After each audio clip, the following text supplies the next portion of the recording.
मधुबन के बाबा, मधुबन के बाबा मुरली वाले, आपका क्या कहना, आपका क्या कहना। ओम शांति। आज 8 नवंबर 2025 के साकार मधुर महावाक्य हैं।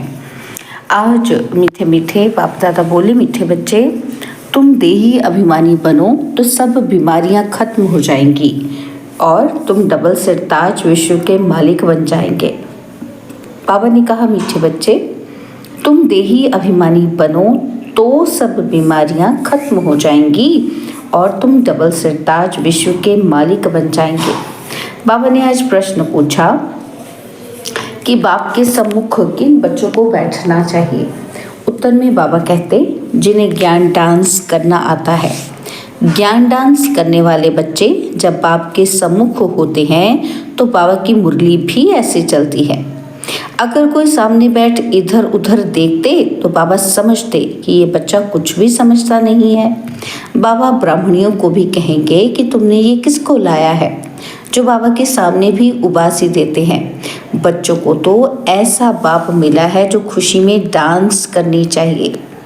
मुरली का गीत है, दूर देश का रहने वाला आया देश पर आए। ओम शांति। मीठे मीठे बच्चों ने गीत सुना। रूहानी बच्चे समझते हैं कि रूहानी बाबा जिसको हम याद करते आए हैं, दुख हरता सुख करता, वह तुम माता पिता हम बालक तेरे, वो फिर से आकर हमको सुख घनेरे दो। हम दुखी हैं, ये सारी दुनिया दुखी है, क्योंकि ये है कलयुगी पुरानी दुनिया। पुरानी दुनिया अथवा पुराने घर में इतना सुख नहीं हो सकता जितना नई दुनिया नए घर में होता है। तुम बच्चे समझते हो कि हम विश्व के मालिक आदि सनातन देवी देवता थे। हमने ही 84 जन्म लिए हैं। बाप कहते हैं, बच्चों, तुम अपने जन्मों को नहीं जानते हो कि कितने जन्म पाठ बजाया है। मनुष्य समझते हैं 84 लाख पुनर्जन्म है। एक एक पुनर्जन्म कितने वर्षों का होता है। 84 लाख के हिसाब से तो सृष्टि चक्र बहुत बड़ा हो जाए। तुम बच्चे जानते हो कि हम आत्माओं का बाप हमको पढ़ाने आए हैं। हम भी दूर देश के रहने वाले हैं। हम कोई यहाँ के रहने वाले नहीं हैं। यहाँ हम पाठ बजाने आए हैं। बाप को हम परम धाम याद करते हैं।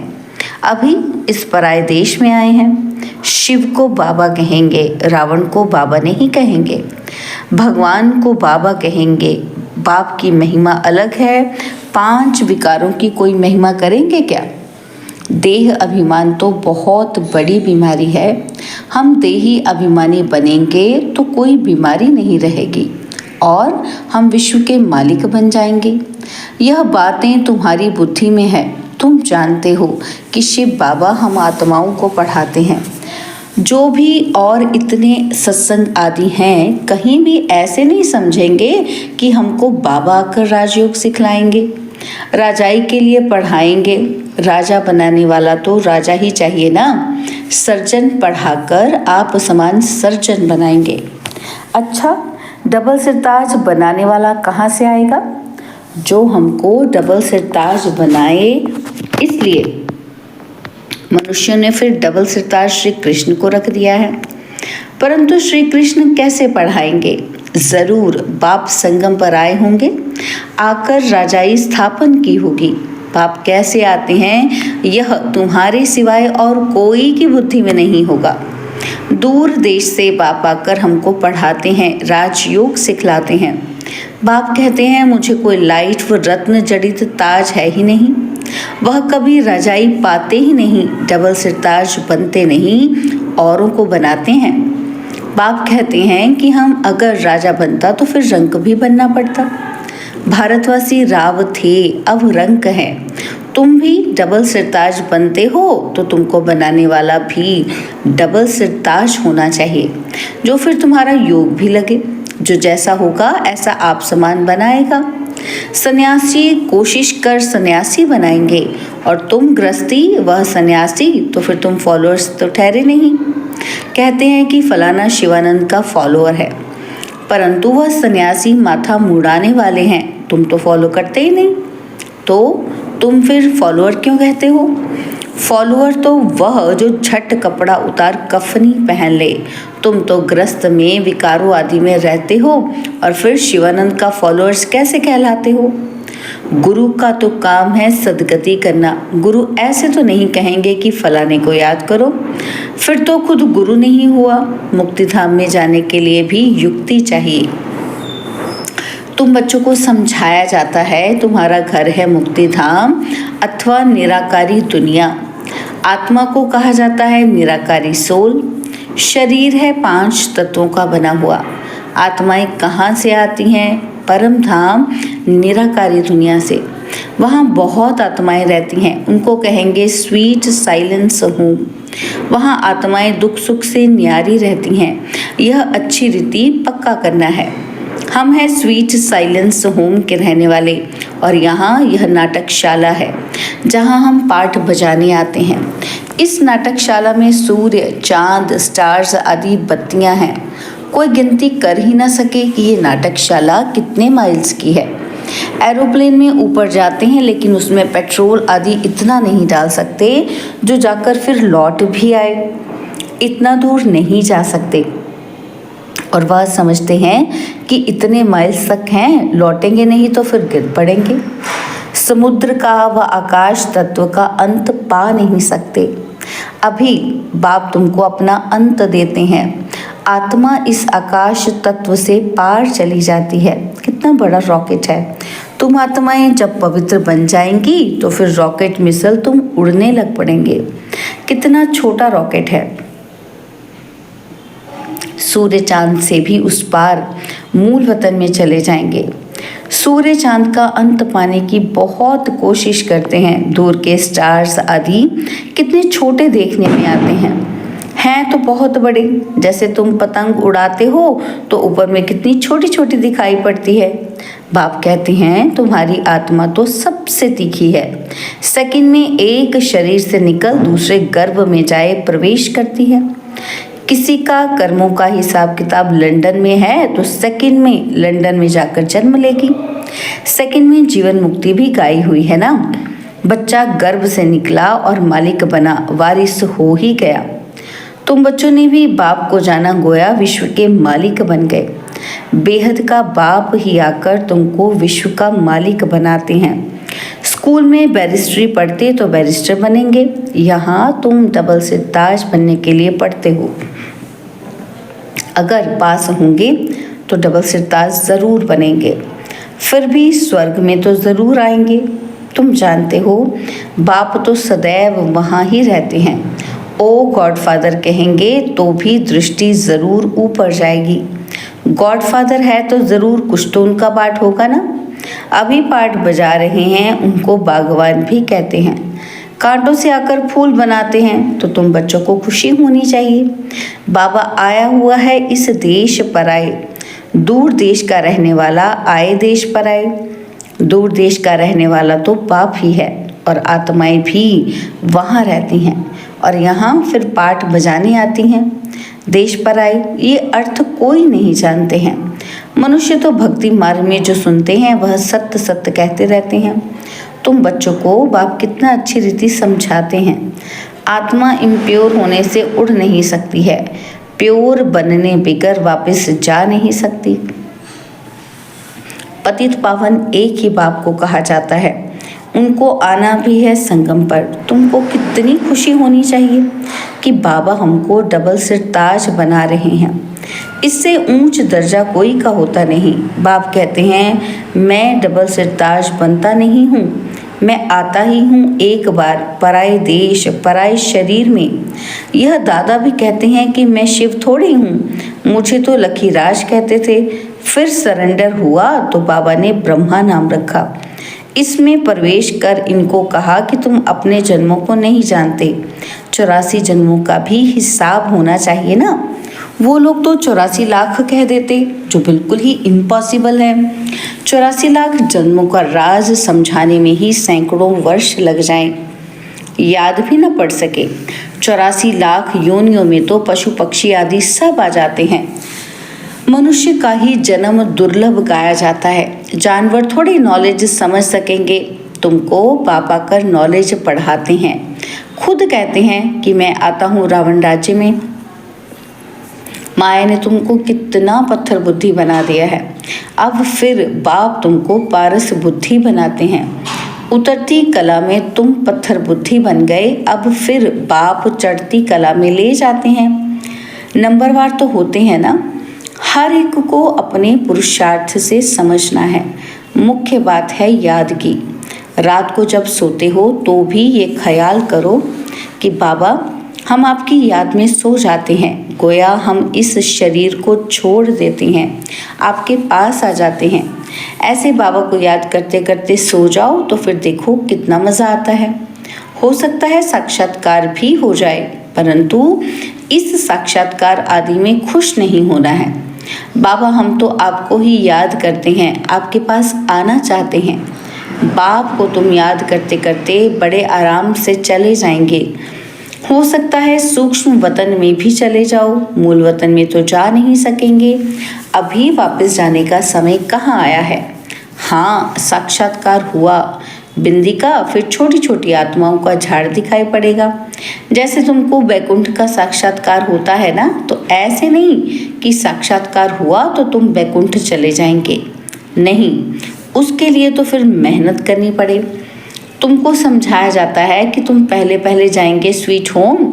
सब आत्माएं पाठ बजाने से मुक्त हो जाएंगी। जब तक आत्मा पवित्र नहीं बनी है तब तक जा ना सके। बाकी साक्षात्कार से मिलता कुछ भी नहीं है। मीरा को साक्षात्कार हुआ, बैकुंठ में चली गई, थोड़ी चली गई। तो बाबा कहते हैं बैकुंठ तो सतयुग में ही होता है। अभी तुम तैयारी कर रहे हो बैकुंठ का मालिक बनने के लिए। बाबा ध्यान आदि में इतना जाने नहीं देते हैं, क्योंकि तुमको तो पढ़ना है ना। तो बाप आकर पढ़ाते हैं, सर्व की सदगति करते हैं। विनाश भी सामने खड़ा है। बाकी असुरों और देवताओं की लड़ाई तो है ही नहीं। वह आपस में लड़ते हैं तुम्हारे लिए, क्योंकि तुम्हारे लिए नई दुनिया चाहिए। बाकी तुम्हारी लड़ाई है माया के साथ। तुम बहुत नामी ग्रामी वॉरियर्स हो, परंतु कोई जानते नहीं कि देवियां इतना क्यों गाई जाती हैं। अभी तुम भारत को योग बल से स्वर्ग बनाते हो। तुमको अब बाप मिल गया है, तुमको समझाते रहते हैं। ज्ञान से नई दुनिया जिंदाबाद होती है। यह लक्ष्मी नारायण नई दुनिया के मालिक थे ना, अब पुरानी दुनिया है। पुरानी दुनिया का विनाश आगे भी मूसलों द्वारा हुआ था। महाभारत लड़ाई लगी थी। उस समय बाप राजयोग भी सिखा रहे थे। अब प्रैक्टिकल में बाप राजयोग सिखा रहे हैं ना। बाप ही तुमको सच बताते हैं। सच्चा बाबा आते हैं तो तुम सदैव खुशी में डांस करते हो।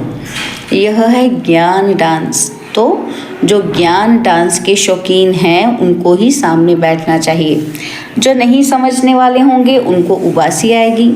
समझ जाते हैं कि ये तो कुछ भी समझते नहीं हैं।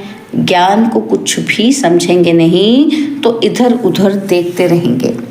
बाबा भी ब्राह्मणी को कहेंगे कि तुमने किसको लाया है। जो सीखते हैं और सिखलाते हैं उनको सामने बैठना चाहिए। उनको खुशी होती रहेगी। हमको भी डांस करना है। ये है ज्ञान डांस। श्री कृष्ण ने तो न ज्ञान सुनाया न डांस किया।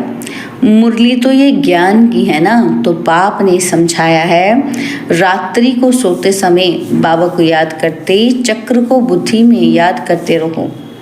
बाबा हम अब इस शरीर को छोड़ आपके पास आते हैं। ऐसे याद करते करते सो जाओ, फिर देखो क्या होता है। आगे कब्रिस्तान बनाते थे, फिर कोई शांति में चले जाते थे, कोई राज करने लगते थे।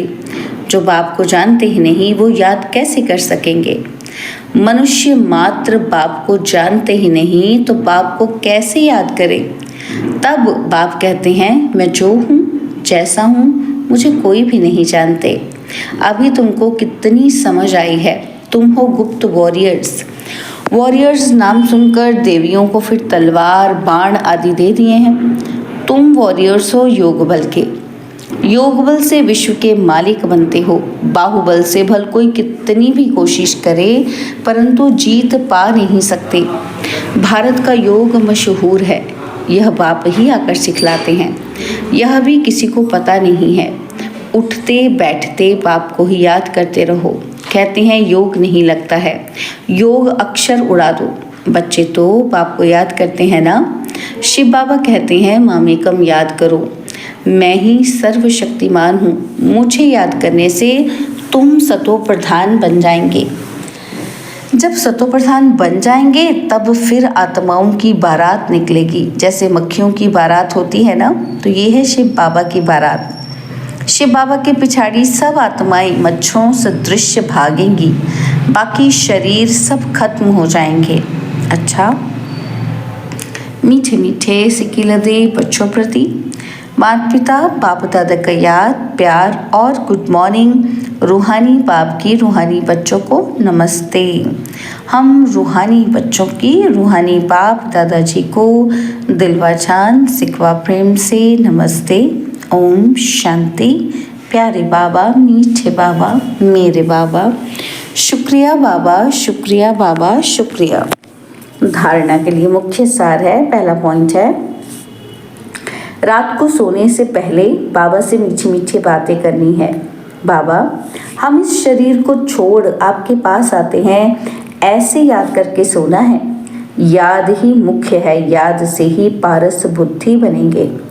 और सेकंड पॉइंट है 5 विकारों की बीमारी से बचने के लिए देही अभिमानी रहने का पुरुषार्थ करना है, अथाह खुशी में रहना है, ज्ञान डांस करना है, क्लास में सुस्ती नहीं फैलाना है।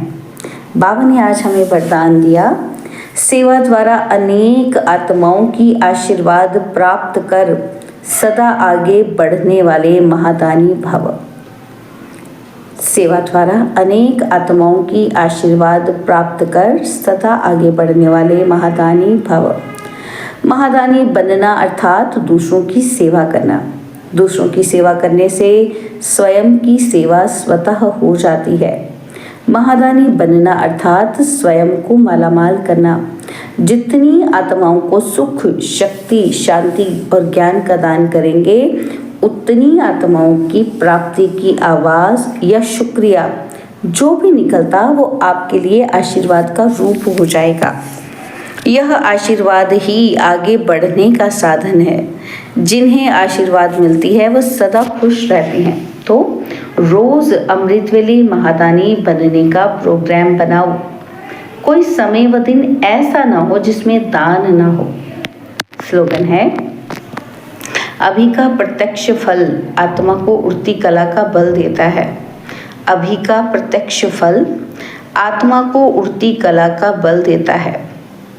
बाबा के व्यक्त इशारे हैं, अशरीरी व विदेही स्थिति का अभ्यास बढ़ाओ। बाप के समीप और समान बनने के लिए देह में रहते विदेही बनने का अभ्यास करो। जैसे कर्मातीत बनने का एग्जाम्पल साकार में ब्रह्मा बाप को देखा, ऐसे फॉलो फादर करो। जब तक यह देह है, कर्मेंद्रियों के साथ इस कर्म क्षेत्र पर पाठ बजा रहे हो, तब तक कर्म करते कर्मेंद्रियों का आधार लो और न्यारे बन जाओ। यही अभ्यास विदेही बना देगा। अच्छा, ओम शांति। और अब यह एक बहुत अच्छी वीडियो भी जरूर देखें।